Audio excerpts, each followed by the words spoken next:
graça e a paz do Senhor seja com todos. É uma alegria para nós estarmos aqui nessa manhã para mais uma aula, mordomia cristã, uma questão de honra.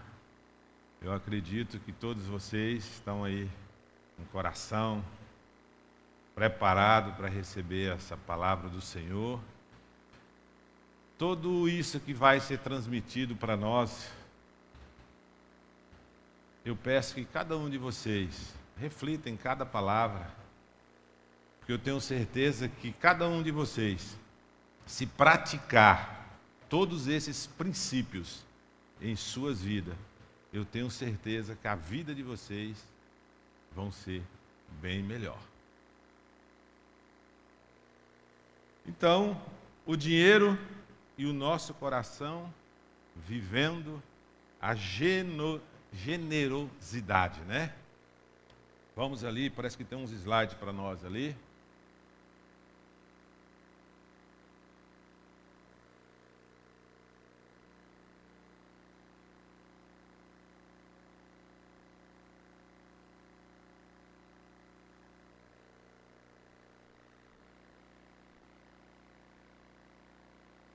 Então, o dinheiro e o nosso coração vivendo a generosidade e a honra cristã. Então, quando nós falamos de dinheiro, pode criar um desconforto em algumas pessoas. Que desconforto é esse? Falar de dinheiro? Mas todos nós gostamos de dinheiro, né? Só que Jesus ensinou para nós, e existe princípio, como que nós vamos usar esse dinheiro. Que tem hora que muitas pessoas espiritualizam o dinheiro, uns de uma forma desequilibrada, outros vão criando fórmulas sem adentrar nos princípios que Deus estabeleceu para cada um de nós sobre essa questão do dinheiro. Então, ele pode causar esse desconforto, mas Jesus ensinou isso em muitas parábolas. Se você for adentrar mesmo ali, estudar certinho as falas de Jesus, você pode ver que a maioria das suas falas foi por questões de dinheiro. Porque ele sabia que o dinheiro, ele poderia ser um obstáculo para nós e muitas questões para nós vivermos a vida. Aí você vai talvez perguntar para você mesmo, mas por que eu preciso saber de tanto sobre dinheiro? Sim, o dinheiro hoje, se você parar para pensar, ele norteia boa parte da nossa vida hoje é o dinheiro. Pode dizer aí, mais de 99% hoje da nossa vida é questão de dinheiro. Brigas, divórcio. Muitas desses desconfortos que nós temos com a vida é o dinheiro que causa isso. Só que nós temos que aprender a usar ele e viver, porque ele não é algo ruim para nós. Ele é bom. Ele é bom, porque hoje nós dependemos dele para a nossa gestão. Vamos lá. Então, conforme eu já falei, então ele causa desconforto. O verdadeiro problema, o dinheiro em si não é o problema é como usamos e o lugar onde ocupa o nosso coração. Então, o nosso coração, onde ele ocupa o nosso coração? Comece a analisar na sua vida. O dinheiro, onde ele ocupa o meu coração? O dinheiro, ele pode ser, para você, se você não souber, ele pode ser também um Deus para você. Ele pode mandar na sua vida o dinheiro e colocar você também como escravo do dinheiro. Quantas pessoas nós conhecemos aí que para ele, primeiro é o dinheiro. Que vale para ele é o dinheiro. Só que Deus nos ensina que vale para nós é a vida. É essa comunhão uns com os outros, com a família. Porque é o seguinte, vê se alguém levou alguma coisa lá para o cemitério. Ninguém levou nada. Agora, tem algo que nós podemos deixar, é o nosso legado. O dinheiro proporcionou muitas coisas boas para muitas pessoas. O dinheiro trouxe paz para a minha família. O dinheiro ajudou muitas pessoas. O dinheiro não trouxe discórdia. O dinheiro foi bênção. Mas como que eu vou aplicar isso na minha vida? Usando o manual. Usando o manual que é a Bíblia Sagrada para nós.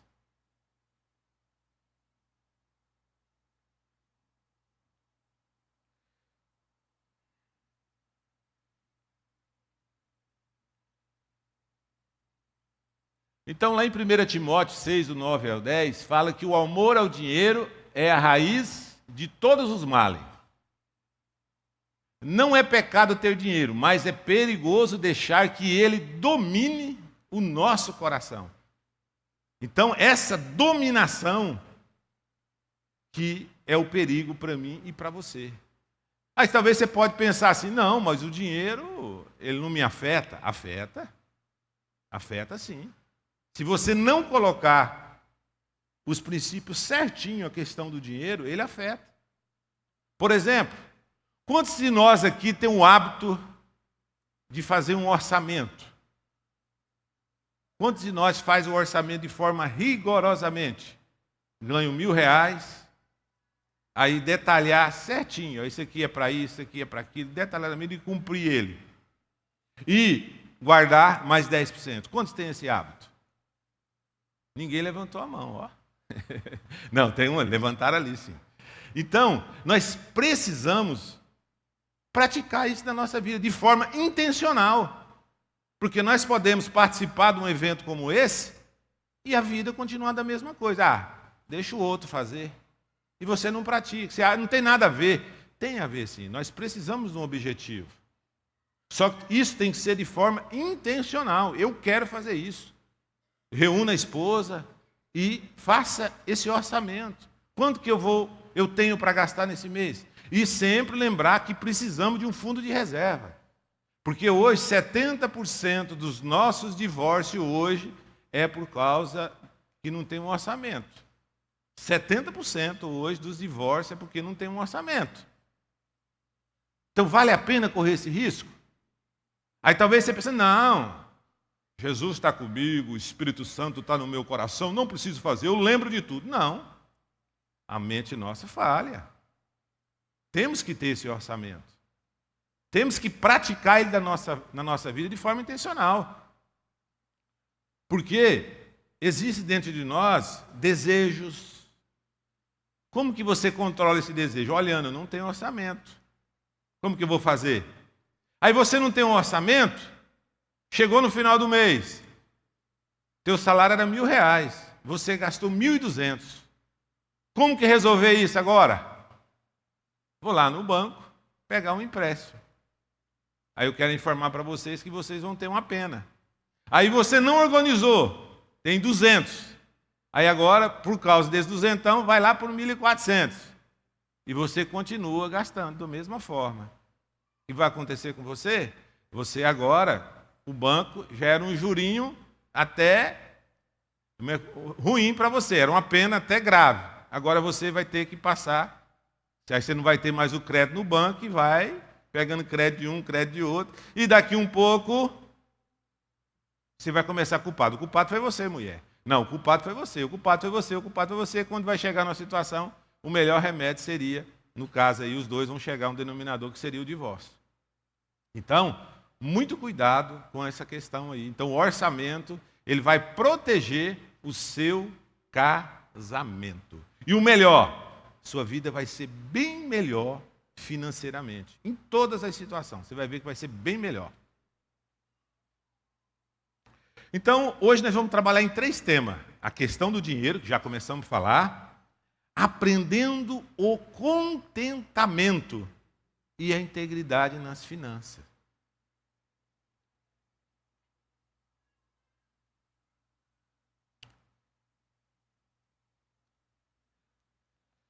Vamos lá. Eu tenho aqui 4 perguntas para você. E eu vejo que essas perguntas que eu vou fazer para vocês, ela vai falar muito sobre ganância. E hoje, um dos fatores que mais prejudica eu e você é a ganância. Então, a ganância, ela é um consumismo. Esse consumismo dentro de nós, ele é insaciável, a ganância. E hoje nós estamos vivendo dias que essa ganância tem crescido muito no coração das pessoas, cristão mesmo.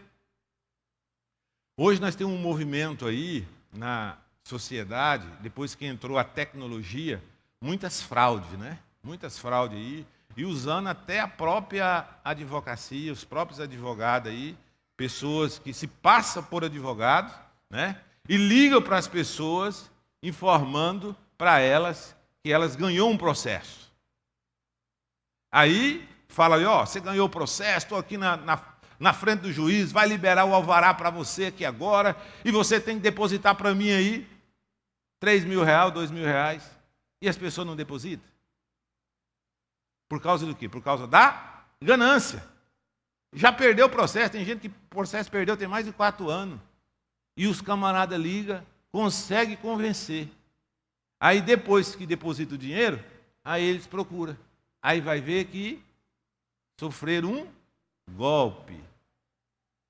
Como que resolver isso? Se tivesse nos princípios, isso aí não ia pegar. Não vem nada de graça hoje. Vocês podem ver que o mundo não vai dar nada de graça. E se vê algo de graça para você, muito cuidado. Porque por trás daquilo ali, tem algo. Tem algo. E vai vir a pena. Então, isso aí, muitas pessoas têm entrado nesse caminho aí. E a ganância, você sabe que ela não tem satisfação. Ela não tem satisfação. Aí talvez você está pensando aí agora, eu não tenho isso. Eu não tenho isso. Muito cuidado, porque todos nós, talvez não tenha nesse momento, mas a ganância é um mal que ela entra facilmente. Por quê? Você tem um sonho, você conseguiu comprar uma casa, né? Então, beleza, conseguiu concluir, comprou uma casa, tudo legal. E aquilo lá vai entrando no seu coração, você quer mais, não tem fim. Não tem fim, mas isso é bom para mim e é bom para vocês dentro do equilíbrio. Agora, entrou a ganância, que a ganância é o seguinte, eu vou pisar na cabeça de todo mundo. Eu não tenho dó de ninguém, não tenho compaixão. Eu não tenho compaixão, não. Seguinte, meu negócio é ganhar dinheiro, aí aproveita de toda a situação. Tem uma oportunidade lá, ele entra naquela oportunidade, oportunista, para tentar ganhar dinheiro, para aproveitar da situação. E não tem compaixão, não se coloca no lugar do outro. Talvez o camarada está vendendo um carro, porque o cidadão está lá, o parente dele está enfermo, está precisando do dinheiro de emergência. Aí ele vem, o carro vale 10, não oferece 5. Oferece 5, e vai. E o camarada vai para um canto, vai para o outro, não consegue, entrega. Então, aproveita da situação. Então, hoje nós estamos vivendo um mundo, pessoas gananciosas. A ganância tem aproveitado e entrado nesses corações. E lá em Salmo 62:10, quem puder ler para nós aí, 62:10, e lá em Eclesiastes 5:10, deixa claro para nós, o primeiro aí que achar, só dá o sinalzinho que o nosso amigo Edilson Soares já vai chegar aí até vocês. Salmo 62:10, fundamento que nós estamos falando. Presbítero, antes da leitura dela, você falou aí da ganância e eu assisti o programa essa semana, quarta-feira, o programa Fala que eu te escuto. E a pergunta era o seguinte: 5 minutos com Jesus ou 5 milhões na conta? Não teve nenhum que quisesse 5 minutos com Jesus. Todo mundo quis 5 milhões na conta. Então essa é a grande ambição e a grande ganância do universo. Não confieis na opressão, nem vos ensoberbeçais na rapina. Se a vossa riqueza aumenta, não ponham nelas o coração. Então, o salmista deixa bem claro para nós aí, aonde nós vamos colocar o nosso coração. Leia Eclesiastes 5:10. Eclesiastes 5:10. O que o nosso amigo Salomão vai nos dizer? Olha lá, olha lá, o João Marcos. Cadê aonde? Aí lá, ó.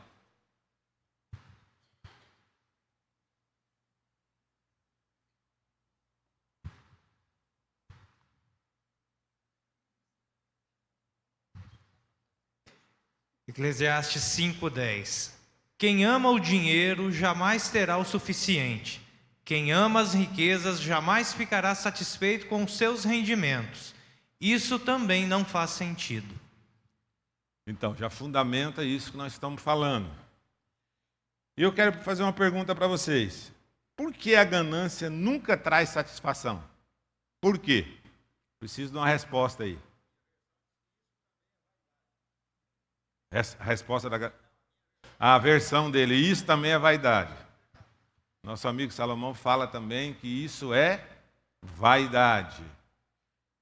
Por que a ganância nunca traz satisfação? Vamos lá, vou responder para vocês. Vocês não estão querendo responder, vou responder. Aí, já está ali Vanderlei. A ganância nunca traz a satisfação, porque quanto você tem, mais você quer ter. E você vendo o rendimento da sua conta, você, não, eu sou melhor do que eles, e vai querer achar espelho. Ah, não, fulano tem mais, eu quero mais, eu quero acompanhar o fulano. Então, aonde está a ganância? É querer sempre olhar o próximo da frente, não o próximo de trás.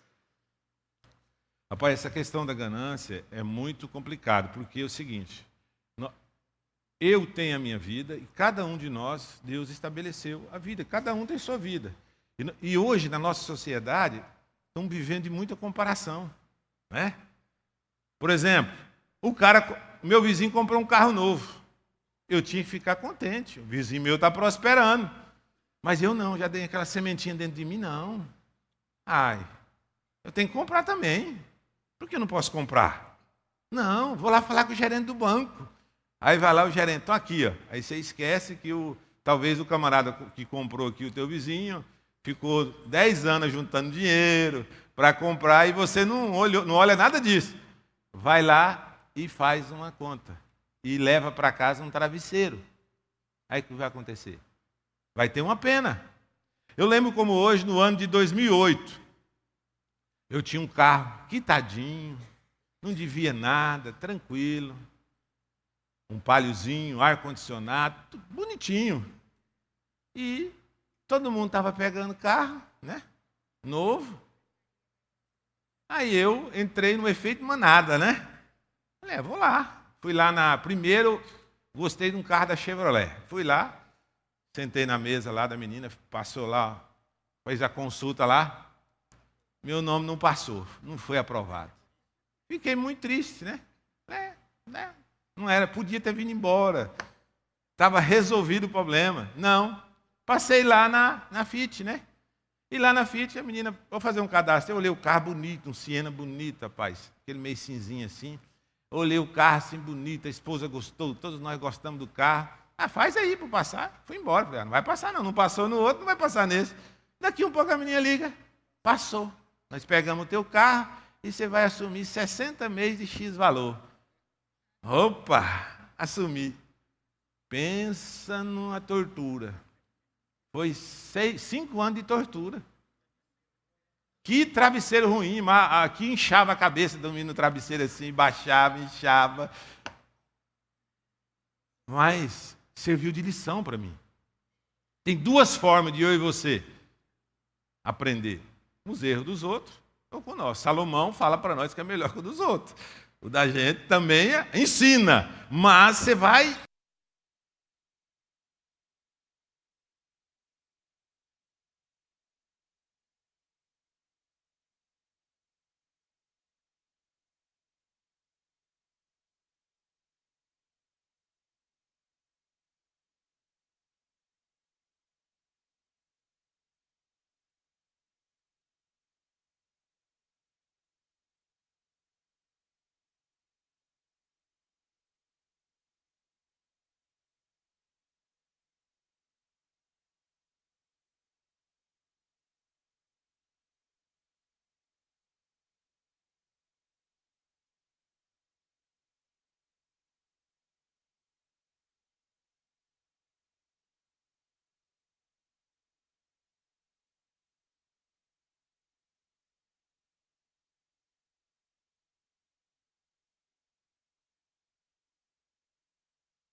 coração de cada ser humano. Então não é um fator externo, é um fator interno. Está falando de dentro. Né? E a cobiça, então, ela engravida. Então você planeja algo, né? Conceber é o mesmo que engravidar. E um dia vai dar à luz. Isso vai nascer. Então por isso que tem que ter muito cuidado com isso, né? Com aquilo que você deseja, porque às vezes o coração da gente, ele é enganoso. Né? Nosso coração é enganoso. Então, se você deseja algo que você começa a colocar na sua consciência que aquilo é legal, tem uma frase que diz, né? Minta para a sua consciência que ela vai mentir para você. Então você começa a crer em algo que não é bacana e você vai gerar aquilo ali, vai nascer, né? Ele vai vir à tona. Então isso é muito perigoso, porque às vezes a gente busca algo que tem a ver com as nossas vontades e muitas vezes está desalinhado com o que Deus tem para a gente. É algo nosso que gera dentro da gente e a gente engana a nós mesmos achando que aquilo é legítimo e é bacana. O segredo é ter um relacionamento com o Criador, e eu tenho certeza que o Espírito Santo está no coração de cada um de vocês. Saiba ouvir a voz do Espírito Santo. Vamos lá. Então, aprendendo o contentamento. Então, proteção contra a ganância. O contentamento é a proteção contra a ganância. Contentamento. Você tem contentamento? Responda para você tem contentamento? Então, vamos buscar ter esse contentamento. Então, o contentamento, ele não nasce. Você não nasce com ele. Viu, Fernando? Você não nasce com contentamento. Nenhum de nós nascemos com contentamento. Ele se aprende. Mas precisa ser aprendido. É um dom de Deus, mas precisa ser exercitado. Precisa aprender ele. Contentamento. Nós estamos vivendo uma geração que a criancinha com 5 anos não tem contentamento mais, não. Você dá um carrinhozinho para ele, não, eu quero um grandão, eu quero isso, eu quero aquilo. E aqui lá, ele aprendeu. É aqui que os pais precisam ter sabedoria. Porque você vai gerando isso. Você gera essa geração. Que se aprende. Então, tudo isso, é só ler lá Filipenses 4, do 10 ao 14. Paulo disse que aprendeu a viver contente tanto na abundância quanto na necessidade. Então, o apóstolo Paulo, ele aprendeu tanto na abundância quanto na necessidade, na escassez. Então, nós temos que aprender nos dois. Porque é ruim demais o retrocesso. É ruim. É ruim demais. Então, precisamos viver e buscar. E se caso a tua vida, você vai ter que ter um retrocesso para você chegar no seu objetivo, pratique isso. Pratique isso. Porque talvez você tinha um orçamento de 10 mil reais. Vamos trabalhar com os 10 mil, tá? 10 mil. Vamos trabalhar com 10 mil reais. Tinha um orçamento de 10 mil reais. E o seguinte, você gastou 11. Então o que você vai ter que fazer agora com o seu orçamento?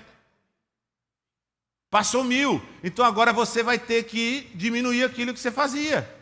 Você vai ter que voltar aí pelo menos para uns 7.000, para ter uma sobra. Senão, você vai sempre estar vivendo como escravo do juro. E o escravo do juro, nós sabemos qual que é as consequências. Aí agora chegou no nível bom. Olá, meu amigo Fernando. Agora o salário ficou bom, moçada. Agora tá bom demais. Você gostou Agora do até salário? animei, agora até animei. Ô presbítero, você falando do contentamento, assim, da pessoa ter que voltar, às vezes um pouquinho, eu sempre entendo que isso é algo que a gente precisa ter uma identidade formada. Porque o mundo, ele julga as pessoas e avalia as pessoas pela conta bancária, pelo crédito que tem no banco, pelos bens que possui. Mas essa avaliação do mundo, ela não é uma avaliação correta. É uma avaliação que ela pode oscilar muito, porque hoje você tem, amanhã você pode não ter mais. Então, quando a gente tem uma identidade formada, a gente é quem a gente é, independente da circunstância. Se a gente tem caráter, é honesto, a gente vai ser honesto com muito, honesto com pouco. Ser honesto para pagar uma dívida de 100 mil e honesto para pagar uma dívida de 1.000. Então, a gente tendo uma identidade formada em Cristo, de cristão, de filho de Deus, a gente sabe que é o que o Paulo falou, aprendi a ter contentamento, tanto com muito quanto com pouco. E muitas vezes a gente tem que aprender isso. Então, a gente se privar, às vezes, fazer uma economia para alcançar um objetivo, aquilo que o Zóio falou ali, ó, o Cristiano, né, vulgo Zóio, né, falou, faz sentido. A gente se privar, a gente economizar para a gente ter. Eu sempre falo isso. Às vezes as pessoas chegam para mim e falam: rapaz, por que você não troca sua caminhonete? Eu falo: rapaz, eu gosto tanto da minha caminhonete, a caminhonete de 2014, a caminhonete que tem 11 anos de uso. Mas essa caminhonete minha, ela é taluda, ela vai e volta, ela não come nada enrolado não, você entendeu? E por enquanto eu estou abrindo mão de trocar de carro para atingir alguns objetivos. Entende? Alguns objetivos que eu tenho que abrir mão de trocar de carro. Mas rapaz, você pode comprar uma caminhonete zero? Eu posso, mas não devo. Não vou comprar agora, tem a hora de comprar, essa aqui está me servindo. Então tem gente que às vezes me critica. As pessoas chegou e falou para mim, falou: para com isso, rapaz, compra um carro novo para você. Eu falei: calma, respira. Na hora certa vai acontecer. Então é um processo na vida da gente. E se tiver que andar a pé, de bicicleta, esse mesmo cidadão que está falando para vocês, eu não vou mudar. Eu pus isso no meu coração diante de Deus. Falei: Senhor, com muito ou com pouco, eu sou a mesma pessoa, o meu caráter não muda. Aquilo que o Senhor colocou dentro de mim, que é a sua essência, eu não perco ela. Eu posso perder tudo, mas a alegria da salvação e o conhecimento, aquilo que Deus colocou dentro de mim, é meu, Deus me deu.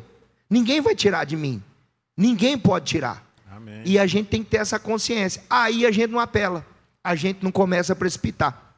Há 20 anos atrás, eu vinha com a Cátia andar de bicicleta, tinha uma motinha, eu andava com a motinha com a Cátia na garupa, e eu passava e falava assim, eu tinha um sítio, eu falei: um dia eu vou comprar esse sítio.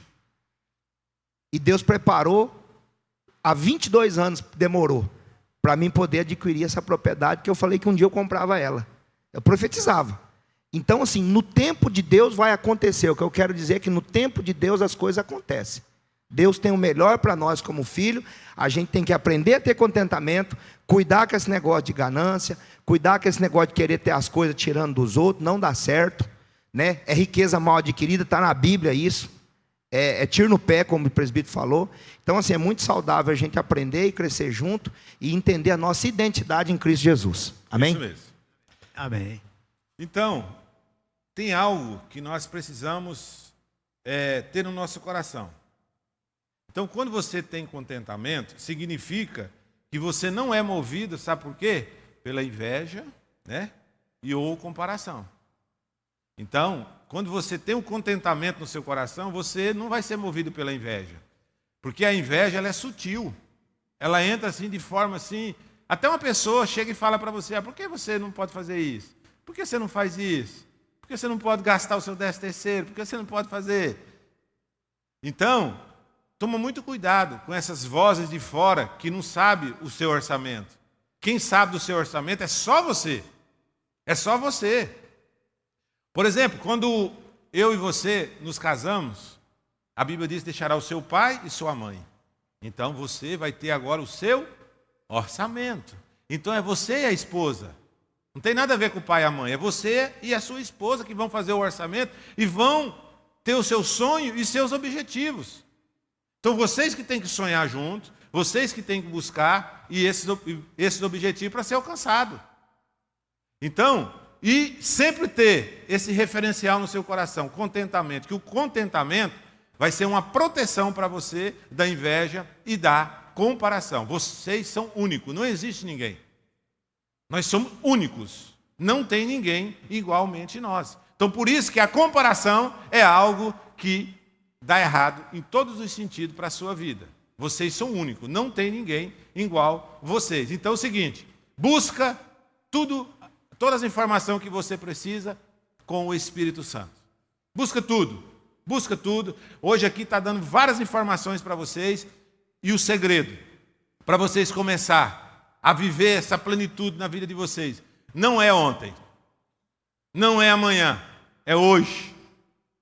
Começa de forma intencional. Chegar em casa, fazer o orçamento e viver a plenitude que está sendo ensinada aqui. Vamos lá.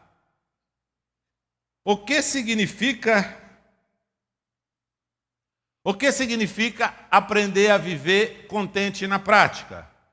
Então significa confiar em Deus e aceitar cada situação com gratidão. Gratidão. Por exemplo, deu errado. Aconteceu algo que não estava planejado. O que você vai fazer agora?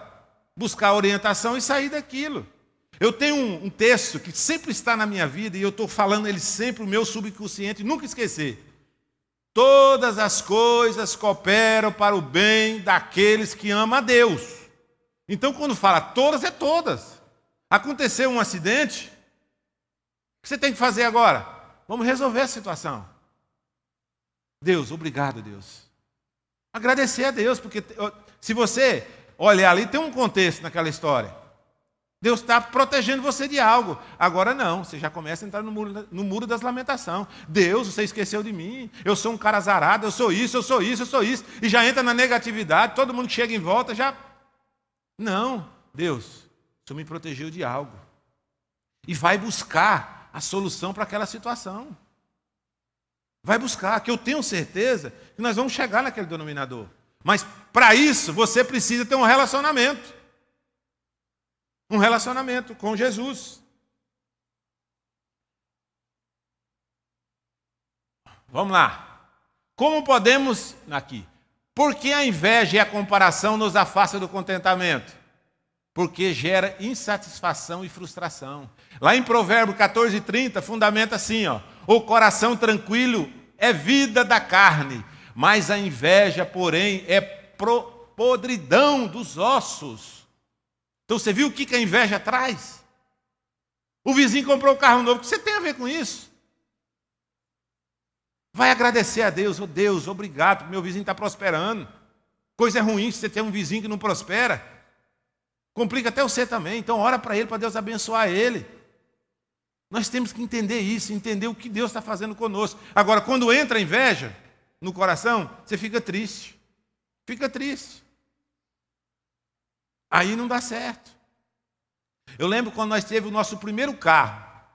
Compramos um carro, todo alegre, contente. Fomos visitar uns colegas. Eu lembro que eu tinha aí praticamente uns 12 anos. Todo alegre, compramos um carro. Quando chegamos ali, a família que nos recebeu, eu achei que todo mundo ia ficar alegre, contente conosco. Todo mundo triste. Foi um velório. Todo mundo ficou triste. E eu não entendia aquela situação. Vinha-me embora sem entender. E hoje eu entendo. Inveja. Inveja, que não tinha outra explicação. Isso aí tem, porque não estava preparado o coração. Tinha aquela semente. Temos que ter alegria, buscar isso. Tirar isso do nosso coração. Porque se você deixar isso entrar, vai fechar todas as portas. Tem como o Espírito Santo trabalhar num templo que tem inveja? Espírito Santo, tira isso. Isso é lixo do meu coração, tira. Tira isso, trabalha com isso. Busca isso, fazer essa limpeza do seu coração. Por quê? Aí estando limpinho, pronto. Você está preparado. Vamos lá. Como podemos praticar o contentamento no dia a dia? Agradecendo sempre, confiando em Deus e rejeitando a ganância. Lá em Hebreus 13:5 diz assim: contentem-se com o que você tem, porque Deus mesmo disse: nunca o deixarei, nunca o abandonarei. Deus que está dizendo isso. Por que às vezes nós ficamos dessa forma? Então vamos atentar para todos os princípios. Deus está conosco, está na nossa vida. Só um pouquinho que eu já libero, tá? Vamos lá. Você já experimentou a paz e a alegria ao viver contente, mesmo em situação de escassez? Sim, a Bíblia mostra que a paz vem de Deus e não das circunstâncias. Lá em Salmo 23:1, o Senhor é o meu pastor e nada me faltará. Então busca esse contentamento no seu coração, tá? Que eu tenho certeza que hoje a sua vida vai ser diferente. Tenho certeza absoluta. Edilson Soares, a irmã quer falar ali.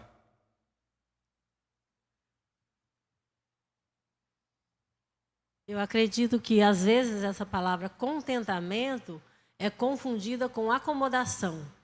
Às vezes você está numa situação e você está acomodado naquilo. Você não tem ambição, você não tem um objetivo, falar, não, vou melhorar de vida. Né? Eu tenho um emprego aqui, eu vou fazer uma faculdade para quê? Eu vou continuar ganhando o mesmo valor.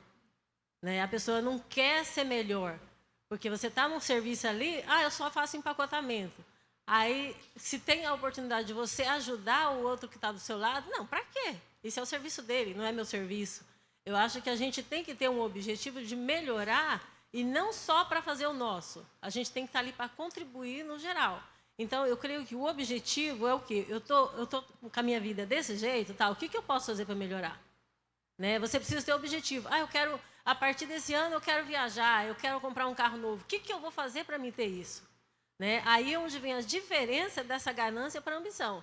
A ganância vai fazer qualquer coisa para conseguir. Né? O ambicioso, ele vai arrumar um objetivo para aquilo. Não, eu posso empreender nisso, eu posso empreender naquilo, e aí eu vou conseguir um dinheiro a mais para o meu orçamento. Né? E aí a pessoa, de objetivo a objetivo. Ou seja, você conseguiu isso? Beleza, eu consegui. Agora eu quero outro objetivo. Então, eu acho que a nossa vida tem que ser movida a isso. Movida a objetivo e não a acomodação. Então, a cada processo, a gente tem que estar contente com aquilo. Tá, eu consegui, eu estou contente. Agora eu quero mais. Isso não quer dizer que você está ganancioso. Não, eu quero ir para frente, eu quero avançar. E não ficar estagnado naquele lugar. Muito bem. Inclusive, até Presbítero. o irmão Cristiano ali deixou bem claro para nós. Eu estava aqui, às vezes a ambição é induzido pelas pessoas. Nós fomos para o Acre, o Aviva Acre, e eu fui com um presbítero e um pastor. Quando voltamos com o pastor e 2 presbíteros. Quando chegamos lá em Candeias do Jamari, na volta, paramos para abastecer o carro e almoçar, e um cidadão chegou na porta do carro, bateu, eu olhei, ele disse 150 milhões acumulado, e esse bolão aqui é o premiado. Deu aquele choque em mim, eu olhei para um lado e para o outro. Eu digo, rapaz, esse camarada bateu aqui, será que eu vou ganhar os 150 milhões? Eu digo, paga aí, dona Maria. Paga aí, dona Maria, esse bolão. Na hora que eu peguei, um presbítero olhou para mim, sou dona Maria, tenha cuidado com o seu Deus, com essas ambições.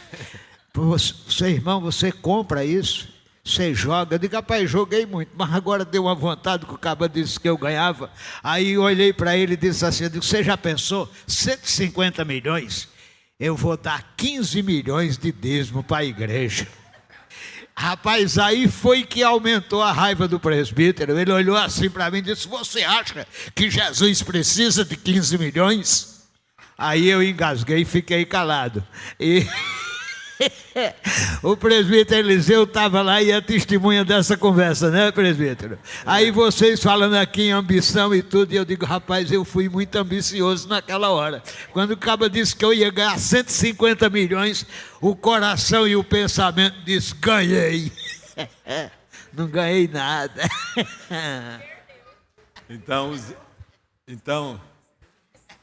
Cobiça. É cobiça. Então, conforme ali o nosso irmão Cristiano falou, nós temos que sair da área do conforto. Porque às vezes o conforto, ele não deixa nós chegar no nosso objetivo. Por exemplo, você pode até pensar, eu tenho um objetivo. Aí você fica deitado ali na rede. Não vai estudar, não vai buscar um bom emprego, não vai se aperfeiçoar naquela profissão tua. O que vai acontecer com você? Não vai alcançar os objetivos. Então, nós temos que ter o contentamento, temos que ter sonhos, temos que ter objetivo. E Deus, Ele colocou dons e talentos. Todos nós temos dom e talento. Temos. Eu tenho uma filosofia de vida. Qual que é a minha filosofia de vida? Vocês estão vendo eu falar sempre. E eu tenho certeza que vocês têm presenciado a minha vida melhorar. Por exemplo, hoje, eu sou melhor do que ontem. Amanhã eu vou buscar ser melhor do que hoje. Essa é a minha filosofia de vida. Só que para isso, eu tenho que exercitar aquela ferramenta chamada fé. Para mim ser melhor. Porque eu não posso fazer as mesmas coisas que eu faço, que eu fiz ontem, fazer hoje. Vai ser igual. Eu tenho que fazer algo. E esse algo que eu vou ter a mais, vai ser que ser por fé. Eu vou ter que ter um tempinho melhor numa leitura, eu vou ter que aperfeiçoar mais nessa área, eu vou ter que ser melhor nisso e melhor naquilo. Para isso eu vou ter que sair da área do conforto. Eu vou ter que andar um pouquinho. Eu vou ter que acreditar no potencial que está dentro de mim. Só que hoje nós estamos numa geração que é a geração só de ficar jogando videogame. Uma irmã jogando videogame também. Pessoas adultas, casadas. Na hora dele ficar pensando, não, ele fica lá. Tem pecado? Não tem pecado não. É diversão. Só que é o seguinte, você tinha planejamento para isso? Então, vamos buscar ser melhor em todas as áreas. A vida social temos que ter? Temos, mas tudo no equilíbrio. Equilíbrio. Talvez você vai ter que, das 10 horas, né, da noite até as 6 horas da manhã, vai ter que ter um tempinho ali para tirar, para estudar um pouquinho. Não, vou dormir. Não, dá para tirar um pouquinho ali. A vida dá para a gente buscar. Agora não, só conforto, só conforto, só conforto. Aí é o seguinte, tua vida vai continuar sendo a mesma. E o pior, se você tiver o contentamento, tranquilo, não ter sonho, não ter objetivo, tudo bem. Só que esquece que você tem uma esposa, você tem filho que vai ter. Como é que vai ser a sua vida? Você é o líder da casa. Deus te deu o dom, te deu o talento, como é que vai chegar? Como é que você vai trazer essa visão para seus filhos, se você quer ficar só na área do conforto? Então, vamos buscar isso. Eu tenho certeza que Deus vai nos abençoar. Vamos adiantar nossa aula aqui. Vamos lá, integridade nas finanças. Então, honra completa. Honrar a Deus não é só dar dízimo, é viver com integridade total. Integridade total é total. É total. O autor desse livro, Luciano Subirá, ele narra uma história interessante. Que ele era bancário, né, foi contratado para trabalhar num banco. Ele estava trabalhando ali, chegou o gerente do banco e, se alguém ligar para mim agora, fala que eu não estou. Que o pessoal liga muito para pedir dinheiro, né? Então fala que eu não estou.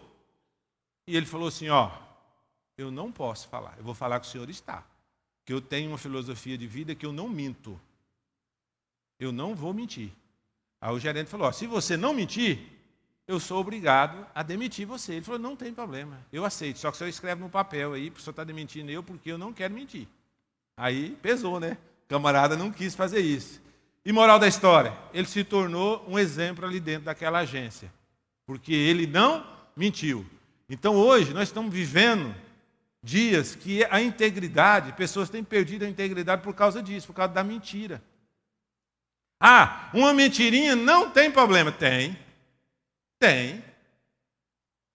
E o pior, você é pai, tem filhos, está vendo você mentir. Como é que vai ser essa criança? Você baliza para ela. Meu pai mentia, não tem problema. Então, muito cuidado, porque dentro da integridade nós temos que ser total. A esposa talvez é muito braba, cobra muito, né? Aí, liga, onde você está? Eu estou em outro lugar. Né? Mentir para a esposa, e o dia que ela descobrir? Ela vai descobrir. Que a mentira tem a perninha curta, né? E quem é o pai da mentira? Então, e às vezes você faz. Para que você faz? Porque o corpo quer ter satisfação, né? Proteção. Você acha que é proteção, mas não. Não é proteção para você. E essas mentiras têm adentrado. Empresas, trabalho, vida conjugal. Então, Deus está chamando eu e você aqui nessa manhã para uma integridade total, não parcial. Porque talvez você fale, eu entrego o dízimo, entrego a oferta. Mas é um mentiroso. Como é que faz? Como é que Deus vai abençoar você? Você pode dobrar o joelho, orar 7 dias, 10 dias, 15 dias. E o pior, todo mundo sabe quem é um mentiroso. Lá vem. Eu não aguento mais aquela história. Lá vem ele. Então, muito cuidado com isso. Comportamento justo. Não mentir, não roubar e não enganar, conforme eu já falei. Testemunho cristão, pequena desonestidade afeta o nosso testemunho. Pequena desonestidade afeta o nosso testemunho. As pessoas vão olhar. Eu acho interessante que o Luciano Subirá estava contando na história dele que eles tinham um projeto de missão. Eles estavam numa cidade e terminou aquele projeto de missão. Eles foram para uma outra cidade e eles levam 6 famílias, incluindo ele. E ele já tem um recurso para gastar durante aquele período que eles estão ali fundando uma igreja naquela cidade. Vai ele, mais 6 famílias que não tem a igreja naquela cidade. Eles vão para lá. E eles fizeram o orçamento, tudo certinho, tiveram uma missão. Qual que é a missão nossa aqui? Nós temos que pagar tudo certinho. Honrar em tudo aqui, porque nós temos que dar bom testemunho. Nós estamos pregando a palavra, nós temos que dar bom testemunho. Só que aí o orçamento deu uma situação no orçamento. E ele falou, o que vamos cortar aqui agora? Mas não podemos escandalizar. vamos cortar a conta telefônica, né? Nós podemos atrasar a conta telefônica, que não tem problema. Ninguém vai saber, nós pagamos dentro do prazo, né? Aí pode atrasar 2 meses, que deu problema não. Aí eles atrasaram a conta. Moral da história. Tudo certo, um tempo depois, ele foi dar uma palavra numa cidade. E lá nessa cidade, ele estava falando sobre integridade, contando testemunho, nós fazendo isso, fazendo aquilo. Uma irmã que estava ali, era chefe da telefônica lá. Ele falou, não, eu lembro, eles atrasavam pra caramba. Isso aí está errado. E quando terminou ali, trancou, para aquela irmã travou o que ele estava falando. Ela chegou o pastor dela e falou, eu não concordo, ele faltou com a verdade aí. Eu lembro, eu que fazia. E contou a história ali, abriu o sigilo, né, para o pastor. E o pastor foi contestar ele. Na hora ele ficou bravo, nervoso, falou, não, gente, é sigiloso, como é que essa pessoa foi fazer isso? Como é que ela vai ficar falando, defamando eu aí? E ele ficou bravo. Aí depois o Espírito Santo falou com ele, não, você não fala de uma integridade total? Você está errado. Se arrependa, a irmã está certa. O que ela falou, porque ela viu, ela ia. A informação, ela sabia essa informação. Moral da história. Ele falou, Espírito Santo, o senhor está certo. Ele foi lá e pediu perdão para a irmã. Falou, irmã, só está certo. Nós estávamos errados mesmo. E a partir de hoje, é 100%. Se nós errar, nós vamos falar que nós erramos. Se nós não tiver dinheiro para pagar, nós vamos falar, nós não temos dinheiro para pagar. Nós atrasamos. Mas não vamos fazer isso mais. Então, toma muito cuidado, porque uma mentirinha que não tem nada a ver, não era mentira, ele só apenas deixou de informar, mas só como ele estava trazendo a integridade total, ele foi testado ali e não passou. Então, muito cuidado, porque nós somos testemunho vivo. Talvez você vai chegar no irmão aí, irmão, vamos lá na minha igreja hoje, e você não está dando exemplo de testemunho. Mas como que você vai ser esse canal para ele? Você vai pregar o quê, se você não está vivendo? E hoje nós estamos numa geração que as pessoas, o que você pregar, você tem que viver. Senão não adianta você falar de Deus, não. Deus é amor, mas você não vive o amor. Deus é isso, você não vive. Então vamos buscar ter isso no nosso coração.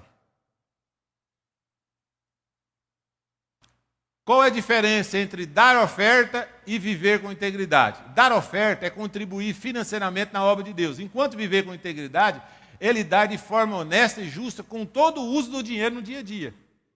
Então há uma diferença. Então não quer dizer por ser integridade, você entrega oferta, entrega dízimo. Mas nos outros não tem integridade.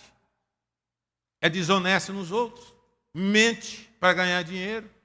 Né? Talvez você vai vender um carro, né? Aí, e o carro? Não, nunca deu uma batidinha. Mas você sabe que o carro teve uma batidinha. Não era melhor falar? O cara vai descobrir. Oi? É. Tem sinistro no carro? Você não informa nada. Então, vamos ser verdadeiro. Que coisa gostosa quando a pessoa vai lá e olha, é verdade, ele falou que tinha um detalhe aqui. Muito bem, mas eu vou comprar dessa forma. Mas seja verdadeiro. Deus está chamando eu e você para ter uma vida com integridade total. Em tudo. Mas qual é o segredo para você viver essa totalidade? Arrependimento. Arrependimento. Talvez você até hoje praticou isso. Mas você pode hoje decidir, não vou praticar mais isso.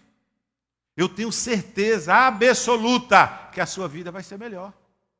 Vai ser melhor. Porque hoje nós estamos vivendo a geração do ontem, da tortura. Você fez algo errado ontem e hoje você pode tomar uma decisão de melhorar a sua vida. Mas você fica vivendo ontem. Não, eu sou errado mesmo, eu não presto, e tal, e tal, e tal, e tal. E vai vivendo a vida dessa forma. Mas Deus está chamando eu e você nessa manhã para tomar uma atitude intencional. Hoje eu vou ser melhor do que ontem. Hoje eu não vou fazer o que eu fiz ontem. Eu vou fazer uma análise da minha vida, vou fazer um autoexame aqui agora e vou praticar. Vou praticar na minha vida. Eu vou buscar esse contentamento. E já começa, Espírito Santo, tira a inveja do meu coração, tira a cobiça do meu coração. Eu não quero isso no meu coração. Eu quero ser uma pessoa próspera. Eu quero que a minha família seja baliza para a minha família.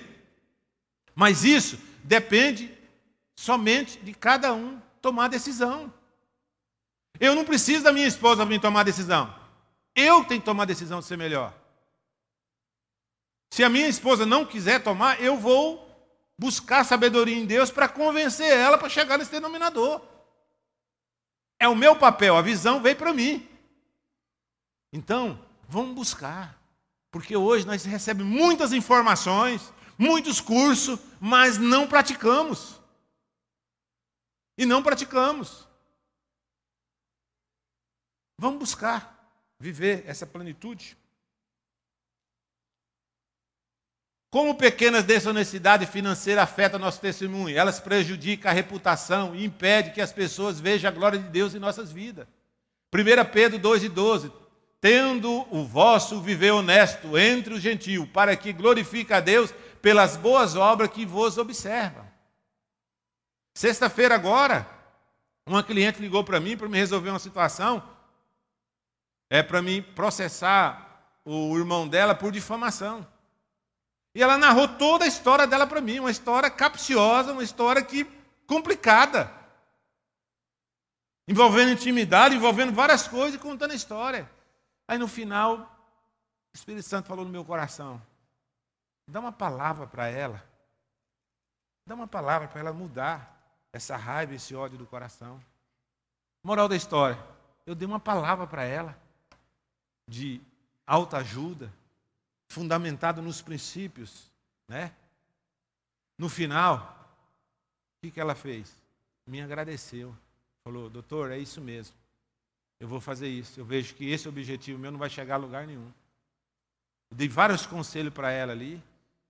E ela falou, e amanhã mesmo eu vou procurar um profissional, um psicólogo, para me tratar desses traumas que eu tenho no meu coração. Foi o que eu apresentei para ela. Porque se eu fosse pensar no contrato, o que eu ia? Não, vamos e vamos.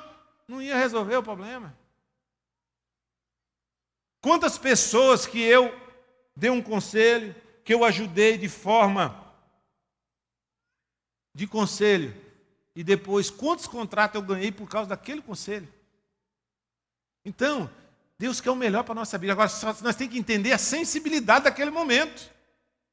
Daquele momento.